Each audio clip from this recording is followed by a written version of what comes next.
Shout out, good morning po sa ating lahat. Meron po akong lulutuin today. So nakikita nyo to ay kangkong at siyempre ang unang papapasok sa inyo ay magsisigang si Ate Babes. Ayan, ito po ang aking napakahabang labanus nustasa. Ayan. So, at ito ay may okra. Wala lang talong guys kasi yung iba ayaw ng talong. Ayaw nung kasama ko may talong. At syempre may kamatis po tayo, meron sibuyas at luya. At ang aking lulutuin ngayon ay ng boneless na bangus. Ayan, hindi pa siya natatadtad, nahihiwa kumbaga.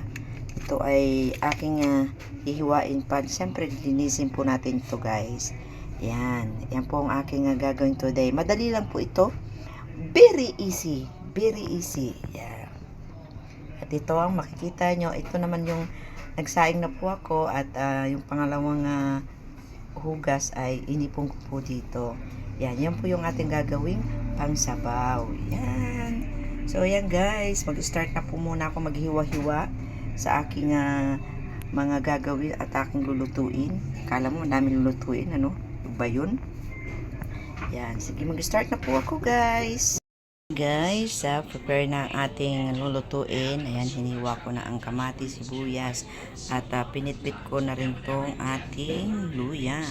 Siyempre, andyan yung asin at ang hinimay na kangkong. At ito na yung ating linis na bangus. So, ang iba po dito ay hindi naman totally lahat ay isisigang natin. So, ang iba po dyan ay aking ipiprito. Ayan. So, let's start na. Guys, bubuksan ko ng ating kalan. Siyempre, at itong kuan ay ita-transfer ko dito. So, dito tayo magsisigang. Ayan. Ayan guys. Tama-tama lang po yan. Ayan. Meron naman po tayong sinigang mix dyan. So, yun yung po ating pang-asin. Ito ay ilagay na natin siya dyan guys. Yan. At para sabay-sabay na po silang kumulo. Yan. Yan. Yan, sibuyas. At siyempre, ilagay na rin natin yung ating luya. At ilagay na natin to. Yan. Pag kumulo yan ang kumulo. Yan. Para sabay-sabay na rin ang menos gastos na rin. Yan. Pagsabay-sabay na yan. Labanus nustasa singkamas. Yan. So, lagyan na natin siya ng konting asin. Yan. At syempre guys, tatakpan natin siya, diba? Oh, see? So, hintay natin siyang kumulo. Siguro mga around 10 minutes. Luto na yung lahat-lahat. Luto na ang kamatis, luto na ang sibuyas, luto na ang luya, at syempre yung labanus na nandyan sa loob. Guys, kulong-kulo na siya. So, check natin kung ang labanus ay malambot na. Yeah. Ayaw magpahuli. Check natin. Yan, luto na guys ang ating labanus-nus.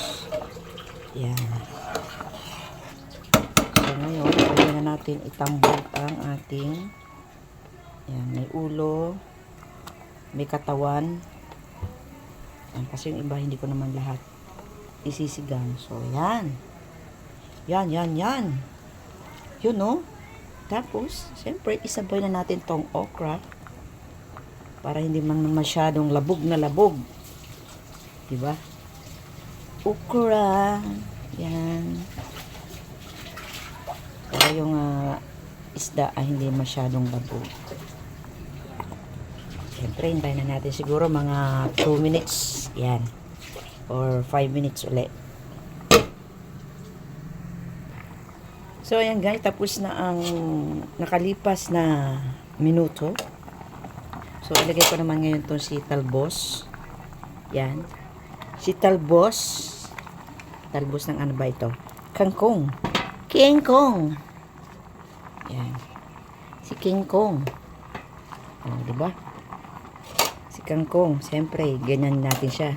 diin-diin natin. Yan. So, para hindi naman masyadong overcook guys yung ating mga gulay. So, kailangan natin na bigyan din ng oras guys. Oras. Kung ilang minuto ba ang dapat ilang minuto ba na dapat siyang iluto. Mamaya pag isang oras to, lasog-lasog na ito, di ba? Di ba guys? Ayan. So, yan. So, hintayin naman natin guys na maluto-luto siya ng kaunti. Mga seconds lang. And then after that, we will put our sinigang. Sinigang. Yan. Sinigang. Pampaasim. So, ito na nga. Ilalagay na natin tong ating sinigang mix para pampaasim. Yan. Yan. So, diba? Oh, yun. Sarap. Oh, yan. So, yan guys. Ang aking menu for today is sinigang na boneless na bangus. Yan. Mga ilang minuto lang yan. Huwag natin paabutin ng 1 minuto at baka overcook na po yan. Syempre, may timpla na po yan ng asin at konting magic dyan na para medyo malasa-lasa. At titikman natin kung siya po ay maasim. Maasim nga. Charot. Ayan, maasim po siya guys. Siyempre. Ayan, luto na po siya guys. Ayan. So, takpan na po natin siya. Dahil pag once na tinakpan po natin siya, yung init niya ay maluluto pa rin yung ating kangkong. So, yan lang po guys. Thank you for watching. I love you all. Bye-bye.